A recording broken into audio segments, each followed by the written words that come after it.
ketika suara rakyat dibungkam oleh pentungan dan banyak sekali mahasiswa yang dibungkam secara paksa oleh mereka. Apakah kita masih pantas untuk mengungkapkan bahwa kita adalah negara yang demokratis?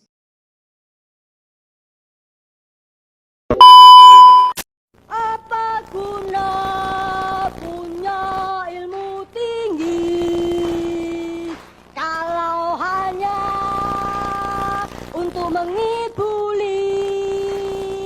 Apa guna banyak baca buku kalau mulut kau bungkam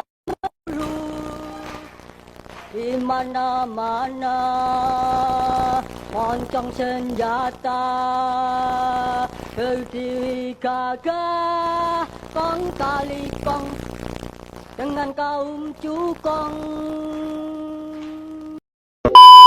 Negara kita memegang yang namanya prinsip yaitu negara yang demokrasi, yang dimana demokrasi itu sendiri adalah negara yang memiliki kekuasaan tertingginya adalah bukan suatu lembaga atau apapun, tetapi adalah kekuasaan penuhnya yaitu adalah di tangan rakyat. Nah, tetapi apakah itu sesuai dengan apa yang namanya prinsip yang atau pengertian yang ada secara umum dalam demokrasi itu sendiri? Tapi sayangnya, sungguh sayang sekali, di negara kita demokrasi hanyalah sebagai suatu, ya ibaratnya pajangan lah, bukan hal yang benar-benar dilakukan oleh negara kita. Karena kenapa? Seperti contohnya hal RUU KUHP yang saat ini sedang ramai dibicarakan tidak pernah didengar atau tidak pernah didengarkan oleh mereka yang bagian tugasnya adalah menjadi penyalur dari aspirasi rakyat itu sendiri, tetapi sayangnya tidak pernah disampaikan dan tidak pernah disahkan. Seperti halnya lagi kita contohnya RUU perampasan aset. RUU perampasan aset saja kita sudah menekankan berkali-kali, yang dimana itu adalah RUU yang sangat penting sekali untuk negara Republik Indonesia, yang dimana jumlah koruptornya itu banyak sekali, seperti halnya mayoritas korupsi, ya, walaupun tidak semua pejabat itu korupsi, ya, saya tekankan biar tidak salah paham, tetapi banyak sekali oknumnya, ya, bisa bikin satu negara kayaknya. Nah, RUU perampasan aset ini sudah berkali-kali ditekankan oleh mahasiswa, tetapi tidak pernah yang namanya didengarkan atau dilaksanakan oleh pemerintah. Apakah kita pantas disebut dengan negara demokrasi? Tentu saja tidak pantas. Karena apa? Karena kita tidak pernah didengar, tidak pernah dengarkan aspirasinya, dan tidak pernah diiyakan apapun yang kita mau. Mereka hanya seolah-olah mengiyakan, padahal mereka hanya ingin membuat kita tenang, tetapi tidak pernah menjalankan apa yang kita inginkan. Sulit memberantas korupsi itu.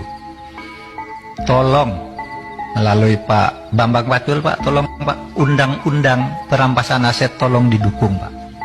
Biar kami bisa ngambil begini-begini ini, Pak. Pak Mahfud tanya pada kita, tolong dong undang-undang perampasan aset dijalanin.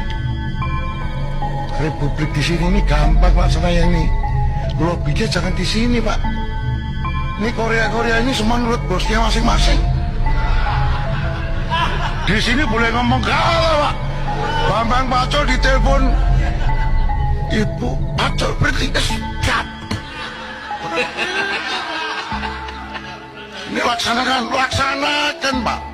Mungkin perampasan aset bisa, tapi harus bicara dengan para ketum partai dulu. Kalau di sini nggak bisa. Teori saja, jadi permintaan jenengan langsung saya jawab. Bambang Pacul siap kalau diperintah. Mana berani Pak? Mereka hanya ingin supaya fasilitas yang ada di pemerintahan tidak pernah dirusak, karena itu adalah kepentingan mereka. Supaya apa? Supaya lebih nyaman dalam yang katanya bekerja, padahal kerjaan mereka ya tidak ada. Ya, apalagi ya suatu institusi yang sangat terkenal, yaitu yang sering-sering bekerja sekali, yaitu Bapak DPR, DR semua atau ibu-ibu DPR semuanya yang sering-sering bekerja, saya salut kepada Anda. Oke. Selain itu juga banyak sekali mahasiswa yang dibungkam mulutnya, yaitu dengan cara hal yang sangat gimana ya? Ya tidak etis sebagai negara yang demokrasi di mana kita dipentung, dipukul, dikasih gas air mata dan lain-lainnya. Banyak sekali mahasiswa yang menjadi korban dari apa? Dari oknum yang tidak berwenang ini. Padahal mereka hanya menyampaikan aspirasi. Kalaupun kalian para oknum-oknum yang memukulin mahasiswa itu beralasan dengan apa tuh namanya? Dengan bilang bahwa mereka yang rusuh duluan. Tapi apakah sampean lupa bahwa sebenarnya di dalam yang namanya mahasiswa pasti ada yang namanya intel di mana diusahakan untuk menangkap mahasiswa itu sendiri. Ya sama aja kita tidak etis disebut dengan demokrasi karena kita dibungkam atau sebagai orang-orang yang menjadi pimpinan dari demo itu sendiri dibungkam dan tidak boleh banyak berbicara. Kita dibungkam, ditutup seperti ini, disuruh untuk stop, jangan berbicara. Biarkanlah saya yang berbicara ya seperti itu Kak. Mungkin situasi yang cocok yang menggambarkan negara kita. Nah, selain itu juga saya juga kecewa sebenarnya sama pemerintahan karena banyak sekali apa pemerintahan kali ini ya, bukan pemerintahan yang tahun kemarin yang banyak sekali yang tidak pernah ibaratnya tidak pernah didengar, apalagi kayaknya gak ada berita tentang keburukan pemerintah.